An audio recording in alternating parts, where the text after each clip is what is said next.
más favorable mediáticamente pelear y meter al imperio en Siria que meterlo en Ucrania junto a nazis, que meterlo. Bueno, Ucrania contra nazis junto a nazis ya están planteándolo, ya tienen medio convencido a media Europa y van a hacer cualquier provocación o autoprovocación. Pero en Siria tienen una batalla de 11 años de mediática, mierda, diciendo mentiras, y con toda la izquierda del mundo mundial calladita, calladita, con la boca cerradita, toda esa izquierda conveniente, toda esa izquierda hidropónica que dice nuestro amigo Eduardo Ortiz. Así que incluso yo sé que hoy ha habido una reunión, ipso facto, ha volado desde Siria, desde Damasco a Moscú, Assad se ha reunido con Putin, están, supongo que en este momento hablando, si no ha salido todavía de Damasco Assad, y creo que nos vienen acontecimientos en todos los sentidos posibles, mucho más drásticos en esta guerra total de la que también queríamos hablar hoy y que hemos hablado estos días. Yo solo deciros que antes de dar paso a los compañeros que están aquí, los camaradas, vendrá dentro un rato Firas. Ahora tengo por aquí cerca a José Antonio Ejido, tengo también a Max Lioce, vendrá dentro un ratito también Alexis Ponce, pero quiero deciros que algunos no lo saben. Yo, evidentemente, soy hijo de Chávez porque con Chávez, pues todos disfrutamos todo ese periodo de gobierno bolivariano, comienzo del ALBA, todas estas cosas, pero en la lucha frontal, total, de guerra total contra el imperio, se estaba librando en todo lo que es la franja de Libia, Siria y Siria, que el libro de Egido decía Siria en el centro del mundo, en realidad Siria ha sido, es y desgraciadamente será toda esa zona de Oriente Medio hasta que no se tire a estos imperialistas de en medio, prácticamente el centro de la batalla. Y en este caso lo han vuelto a intentar. Y yo tengo que decir que, bueno, con Egido y otros compañeros fundamos el movimiento Apoya Siria, hicimos todos los tipos de cosas que pudieran hacerse. Ejido escribió también un libro, bueno, un libro o dos, no sé, ahora no recuerdo, él nos lo dirá, pero también recorrió España diciendo la verdad y medio mundo, yo creo, pero yo también desde el 2011 estuve volcado contra corriente, yo y también el camarada Juan Lu González, bueno, unos pocos. Nos peleábamos contra el mundo y contra todas las izquierdas del mundo mundial que daban pena, no, lo siguiente. ¿Estáis viendo lo que hacen ahora con Ucrania? Pues lo de Siria era todavía más fuerte, era más gordo, era más bestia todavía. Pero bueno. Bien, y Mira, Siria, sí, nos conocimos en Paterna, que parece que no le ha tocado la inundación, creo que está fuera, ¿te acuerdas? Me acuerdo muy bien. sí, ha tenido, no ha tenido ahí, no ha tenido daños Qué ahí, ¿no? bien, qué bien. Fue un debate muy bueno y mucha solidaridad y mucho deseo de conocer a Siria, porque yo creo que aquí es verdad que si estabais aquí en el 2011 ya trabajando el tema Siria, difícil, porque nadie se interesaba. En Venezuela fue fácil, fue fácil. Nos concentramos en la embajada de Siria. Acababa de ser destruida Libia.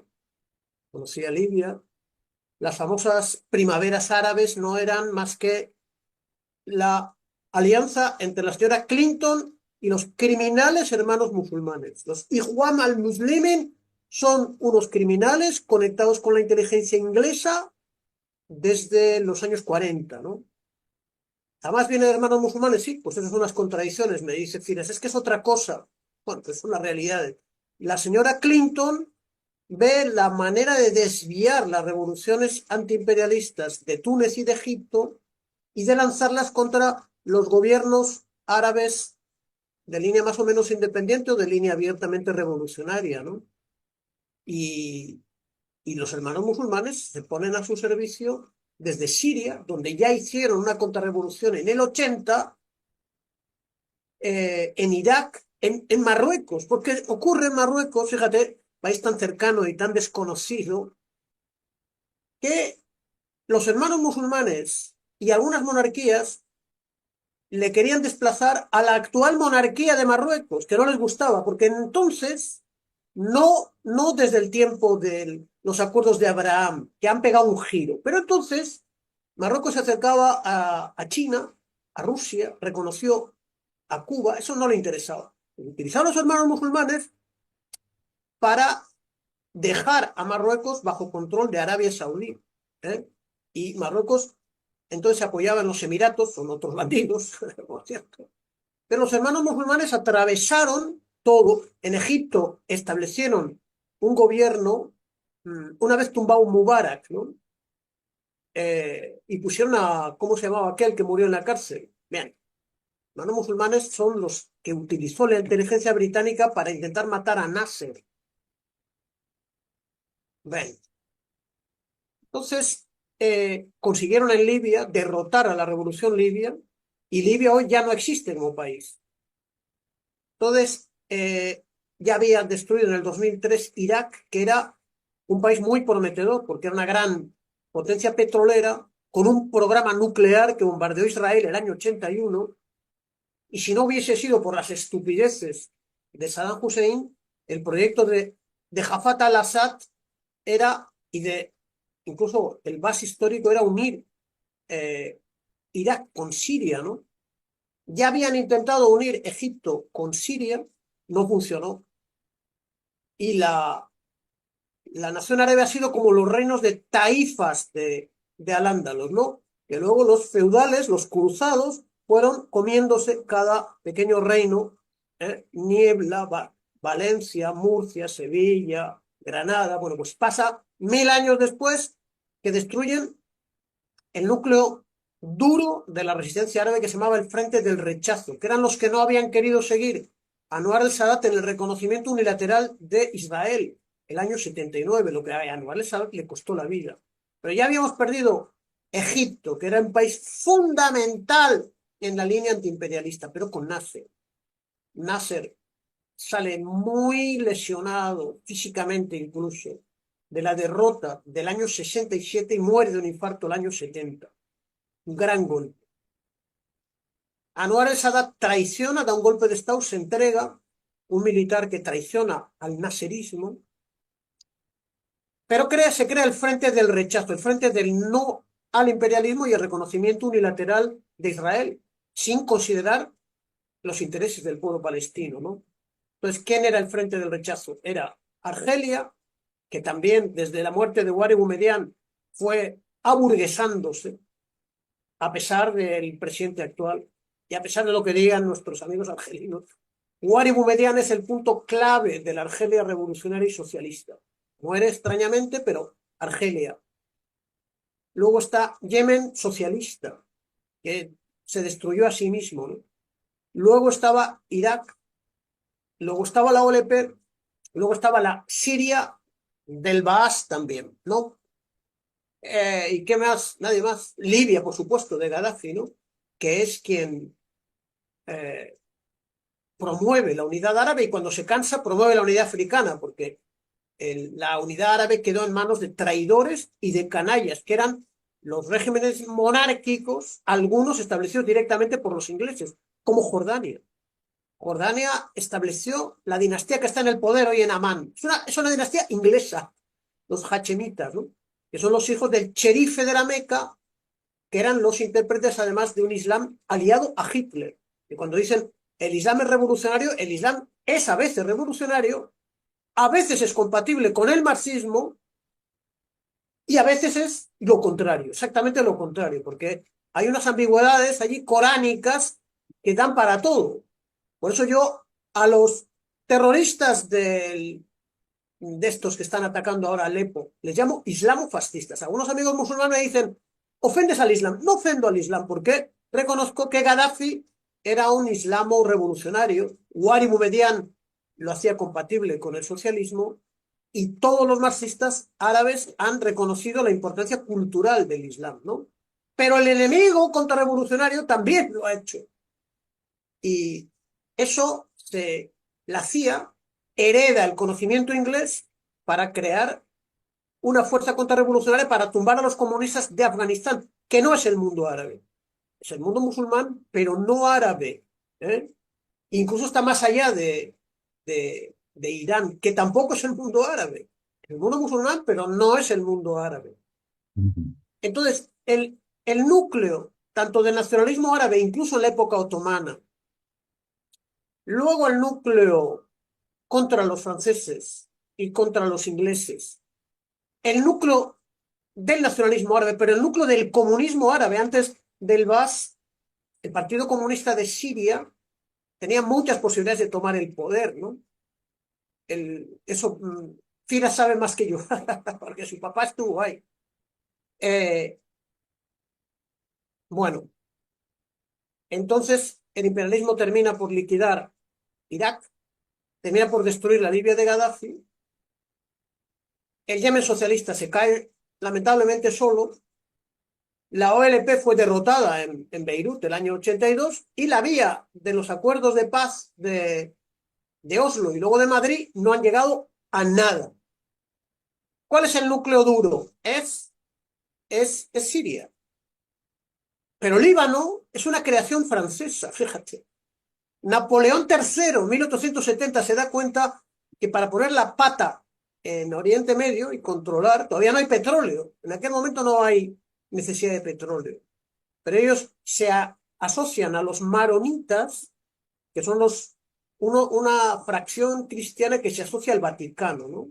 Y los franceses ponen pie allí, crean Líbano, y les molesta mucho que en Líbano haya comunistas y que haya Hezbollah que impugna el carácter pro-francés del Líbano, ¿no? Bueno, entonces, fundamental para el imperialismo, más importante que acabar con Palestina es acabar con Siria, porque Siria ha ejercido de traslado de armas y de ayuda militar a la resistencia libanesa y a la resistencia palestina. Me acuerdo que al comienzo de la crisis en Siria hay un atentado en el que muere el ministro de Defensa de Siria, que es cristiano, y el mártir Nasrallah dice, ese general que mataron era el que nos daba las armas a nosotros en Líbano para resistir a la agresión sionista israelí permanente a partir del año 78, ¿no? Que parece que hoy el Hezbollah, con un sacrificio enorme, la ha vuelto a derrotar. Y qué heroico será Hezbollah que vuelve a estar en Alepo como hicieron desde el 2011 y 12 hasta el 2018, ¿no? Forjándose como un gran ejército árabe nacional que defiende el Líbano, ha defendido a los palestinos y le ha costado la muerte de toda su dirección, pero aún así, fíjate, recogen a sus tropas para marcharse a Alepo otra vez, a combatir en Alepo. Alepo es una ciudad mártir desde el 2012 y 13, ¿no? Una ciudad masacrada. Firas me dijo en el 2019, cuando yo pensaba que ya Trump, o suena este bandido de Trump, con el bandido de Pompeo y de Bolton, amenazaba muy seriamente con destruir la revolución bolivariana y destruir Venezuela. Entonces él me dijo, no te desanimes, porque los pueblos sacan fuerza, moral y capacidad de resistir de donde no hay. ¿Tú te crees que nuestro pueblo sirio pudo resistir a las decapitaciones por miles que hacían los terroristas de la CIA? De la CIA y de Arabia Saudí y de Erdogan. Nosotros, decía Firas, tuvimos que resistir la decapitación por miles con sables que hacían estos asesinos, que son una parte sirios, son turcos, son uigures, son uzbecos, son de Asia Central, son argelinos, son marroquíes, pagados. Al lado de Ceuta hay un pueblito que tiene un nombre castellano, no me acuerdo ahora, Cabrera, no me acuerdo. Y me dijo un amigo meliense musulmán, me dijo, mira lo que hacen estos. Se acercó un criminal de estos a un señor que vendía naranjas en la puerta de Ceuta y le dijo, ¿tú cuánto ganas al mes? Pues yo gano 200 euros. Vale, te doy 1000 euros y vienes a luchar con nosotros en Siria contra los herejes estos. Y ahí se fue, no se fue por ideología este marroquí, se fue porque le dieron pasta que venía de dónde, de los fondos de Arabia Saudí y de Qatar, por lo menos. Arabia Saudí y Qatar. Y probablemente los emiratos criminales estos igual. Son unos asesinos. Los emiratíes son los que estuvieron a punto de matar a nuestro embajador venezolano, Afif Yeldine, en Trípoli. Muy buena gente los emiratíes. Muy buena gente. Muy buena gente. No Aquí, olvidamos. aquí, No aquí olvidamos. no solemos decir tacos, decimos hijos de fruta, Hijos pero de más o menos, frutos. pero más o menos. Mejor. Porque luego tienes que estar buscando cuando te cierren el canal, por lo menos que no darle nada objetivo, ¿no? Y buscar otro, los abuelos, los nietos. Sí, sí, sí. Entonces, cuando ya parece que no se han olvidado nunca de Siria, siguen bombardeando continuamente los aviones sionistas, aparentemente desde Líbano, para evitar la cobertura de protección que tiene eh, los radares y la aviación rusa sobre Siria, que no ha sido suficiente porque Israel ha atacado a intereses de Hezbollah. Hace poco en Palmira mataron combatientes de Hezbollah, han bombardeado la embajada iraní, han matado soldados sirios, hacen lo que quieren, estos bandidos, lo que quieren. De hecho, ellos quieren evitar el fortalecimiento de Siria. Y Siria no se fortalecerá mientras Idlib sea un nido de terroristas que son Al-Qaeda, Jebel al-Nusra, el Estado Islámico, el Daesh y algunos otros criminales pagados por Erdogan, por Qatar, supuesta potencia de paz que alberga a la dirección de Hamas, sobre todo a la dirección de Hamas que defendió a los terroristas del ISIS para destruir Damasco. Nos dijo el embajador en su embajada en Caracas, camarada Abbas, extendió un mapa sobre el suelo y nos dijo, el palacio presidencial está aquí, el centro de Damasco. Pero el barrio de Yarmouk, en el año 48, cuando vinieron los refugiados palestinos de la Nakba, estaba en las afueras, pero la ciudad ha crecido y ahora está en el centro. Y ya no es un barrio de tiendas de campaña, es un barrio consolidado. Entonces, estos terroristas han entrado en Yarmouk, los de Hamas les han abierto las puertas y combaten contra las fuerzas palestinas leales a la madre Siria, porque Siria es la madre de Palestina, y es la madre del Líbano, y es la madre de Alexandrete. Alexandrete es el trozo de tierra sagrada siria que los franceses entregaron a Turquía, cuya capital es Antioquía. Antaquia, dicen los turcos. Todo eso es desmembrar Siria para debilitar a Siria, que es el objetivo estratégico. Otra vez vuelve a ser el objetivo estratégico.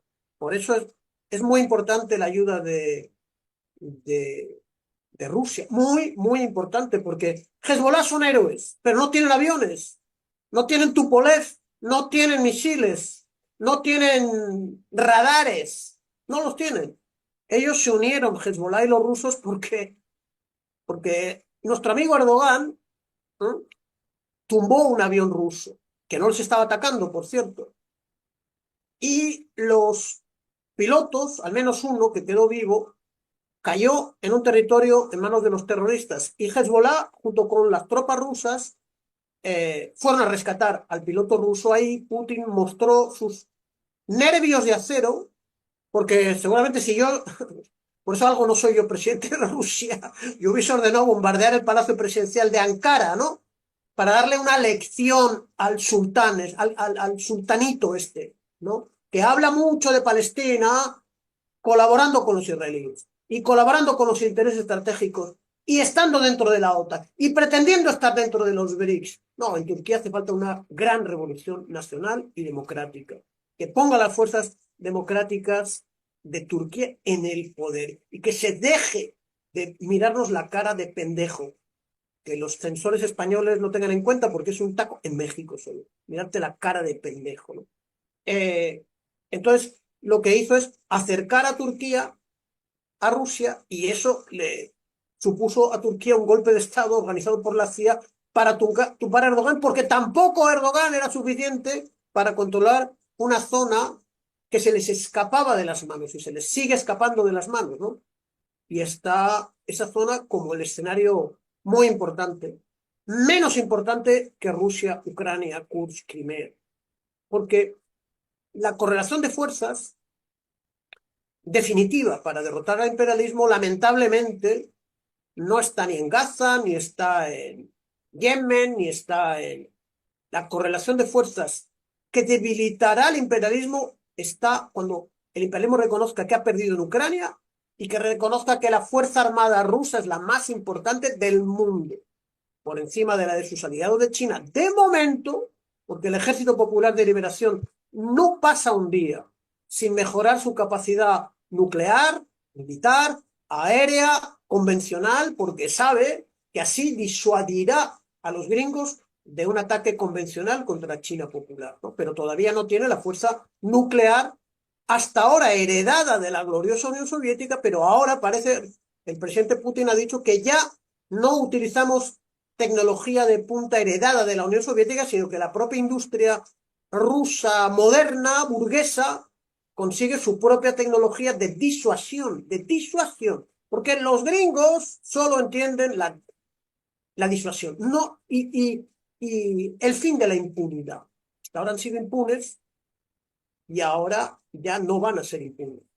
Como dice Putin, si nos atacan, moriremos mártires, pero ellos también. Ellos no tendrán tiempo de pedir perdón. Eso es lo que garantiza la paz, ¿no?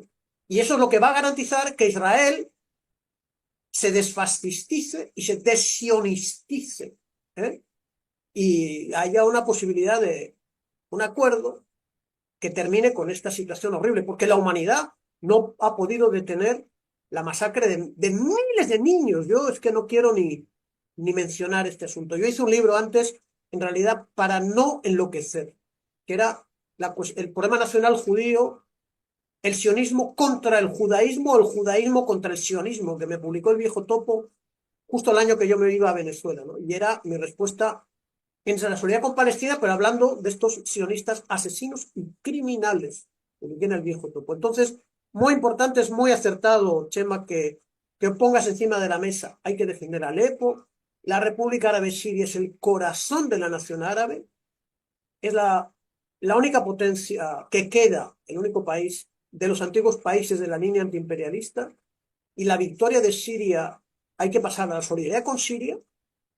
Hay que fortalecer a Siria también a lo económico. Firas, ya os va a decir, el problema de la inflación es tremendo, porque hay intereses de que no se restablezca Siria como una potencia fuerte en lo político, en lo económico, en lo militar, ¿no? Eh, y ahora están ahí tratando de destruir Alepo, no lo van a conseguir. Alepo ha sufrido horriblemente desde el minuto número cero, desde el 2011. Cortado la cabeza, y hay que recordar a una monja argentina, la monja Guadalupe, heroica, que me convirtió en amigo del obispo de Orihuela, Monseñor Munilla. Porque cuando viene de Venezuela le dije, mira Munilla, si tú defiendes lo que dice la monja Guadalupe, yo soy tu amigo, porque yo estoy de acuerdo en que tenemos que seguir el testimonio de la monja Guadalupe, que dijo, esos barbudos de la OTAN son una banda de criminales. Bueno, pues lo que nadie decía, lo dijo la monjita, que habla árabe.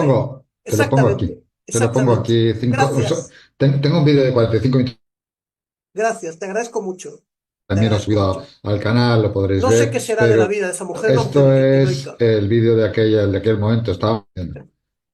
No es Además, guerra civil lo que pasa en Siria, no es el pueblo levantado contra el gobierno, eso es una mentira de quienes llevan adelante esta guerra y utilizan y manipulan a los medios y a la información para que en Occidente la gente crea que esto es el pueblo sirio peleando en la calle, ¿no? ¿Quiénes?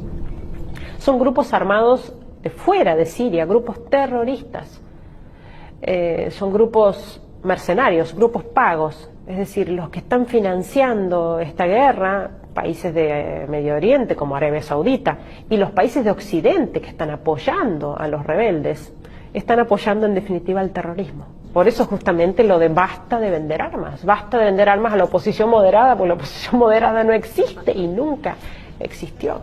La única defensa del pueblo sirio en estos 5 años, la única defensa ha sido su propio ejército nacional. Y ahora últimamente Rusia.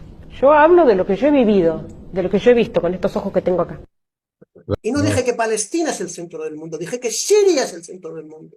Siria, el centro del mundo quiere decir, claro, entonces, el centro es la resistencia al imperialismo. Ahora, Rusia es el centro del cambio de la correlación de fuerzas, porque el año 2016, con el libro este, claro, no había guerra. La guerra, bueno, sí había guerra, ¿no? Hay una guerra de pequeña escala en Ucrania, porque el golpe de Estado es del 2014, del Maidán, ¿no? Pero entonces Rusia hacía bien en buscar un camino de paz, porque Rusia sabía que entrar allí era lo que se ha convertido, una guerra muy difícil. Y Rusia también hizo bien en entrar, porque se rieron de Rusia, el Minsk 1, Minsk 2, Minsk 3, y ahora han dicho, no, es que les queríamos engañar a los rusos para ganar tiempo. Pues claro, Rusia hizo todo lo posible, pero la guerra abierta con participación de Rusia fue Siria, y allí se debilita el imperialismo porque ellos han destruido Libia, ellos han destruido Irak, ellos han conseguido mover fichas para tumbar Yemen socialista, para que Argelia, vamos a decir, se apartase, ¿no? Es difícil la discusión de Argelia, ¿no? Incluso, vamos a decir, para presionar a Marruecos, que dio un autogolpe de Estado, ¿no? También es discutible, pero los acuerdos de Abraham es un golpe, en mi opinión, que se dan a sí mismo en Maksem, contra la voluntad del pueblo marroquí, que es completamente favorable a Palestina, ¿no? Y luego Egipto es un tornillo que tienen ahí, y ahora al-Sisi, al venderse a los saudíes, fíjate, al-Sisi no ha movido un dedo Egipto con el genocidio de Gaza, no ha movido un dedo. Situación inaudita y terrible, pero la cosa cambiará. ¿Cómo cambiará? No tengo ni idea, pero no sabe nadie cómo va a cambiar, porque todos los intentos desde el 48 de buscar una solución a Palestina no han funcionado, y la cosa se ha agravado cuando cae la Unión Soviética. Yo sí que estoy seguro de que con el camarada Brezhnev, incluso con Khrushchev y con Andropov y con Chernenko, no hubiesen tenido los sionistas asesinos estos la capacidad de matar a los miles de niños que han hecho. Porque quiero recordar que Khrushchev, con sus defectos, le exigió a Londres que se retirase de atacar a Egipto, de Nasser, y dio unos zapatazos en la tribuna de las Naciones Unidas y dijo, si ustedes no se van, yo bombardeo Londres. Al año 56, cuando los ingleses, los israelíes y los franceses bombardearon la revolución iraní, bueno, egipcia, ¿no? Tras nacionalizar el canal de Suez. No hay correlación de fuerzas. No hay. Rusia no es la Unión Soviética. Rusia ha practicado la amistad con Israel y no le ha servido de nada. Afortunadamente, Rusia entendió que si no defendía a Siria iba a caer, y una parte de esos criminales iban a ir a Georgia, iban a ir a Armenia, iban a ir a Dagestán, iban a ir a Chechenia, donde ya les hizo el imperialismo el cuento del islamofascismo. Ya les hizo desde 1991, donde los islamofascistas mataron al alcalde de Grozny, y empezó una guerra que fue seguida de otra en Chechenia, en la que el alcalde, por cierto, que era el jefe del Partido Comunista de la Unión Soviética, ¿no? Entonces, eso es lo que era el siguiente escenario después de la caída de Siria.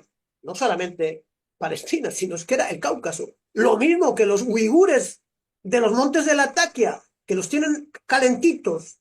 Hay que ver qué dice la inteligencia rusa o siria. Pero según mi información, ya de unos años atrás, en los montes cerca del ataque hay miles del partido turquestano, del Xinjiang chino, para lanzarlos a desestabilizar China, digamos, desde el oeste de las fronteras. El plan con China es: desestabilizamos Taiwán, si podemos desestabilizamos Hong Kong, desestabilizamos el Tíbet y desestabilizamos Xinjiang. Y para eso había miles de terroristas entrenados en Latakia, o bueno, guardaditos ahí, ¿no? Guardaditos en la lucha. Por eso es un ejército multinacional que lo activan, pero yo no sé si has visto los cascos que tienen, el equipamiento que tienen, es coño. Pero la información es que el régimen nazi les manda drones a estos criminales, ¿no? La dirección de inteligencia del régimen nazi ucraniano les manda drones, les enseña a manipular drones con los que atacan a Alepo. Es decir, hay Idlib, Turquía, a Alepo, Ucrania. Bueno, Alepo, los terroristas estos es el mismo frente, ¿no? O sea, los frentes se unen. O sea, Líbano está en conexión con Siria, con Irán, con Ucrania está en conexión con los grupos terroristas, todo detrás Israel. Y por otro lado, efectivamente, Rusia. Ahí está Irán, ha tenido una posición honorable con Siria, ¿cómo no? ¿Cómo no? Y honorable también con Venezuela, pero no con armas, sino con gasolina. Ahora hay que ver qué va a pasar en 2015 con Venezuela. Es otro debate, ya veremos lo que va a pasar, ¿no? Pero bueno, el Mm. momento yo coincido con vosotros en que es el tema de Siria en peligro. Esperemos que victoriosa como antes y que no tengan que sufrir tanto como sufrieron del 2011 al 2019. Fue horrible. Y gracias por vuestra solidaridad con Siria, que fue muy necesaria, muy lúcida, muy clarividente.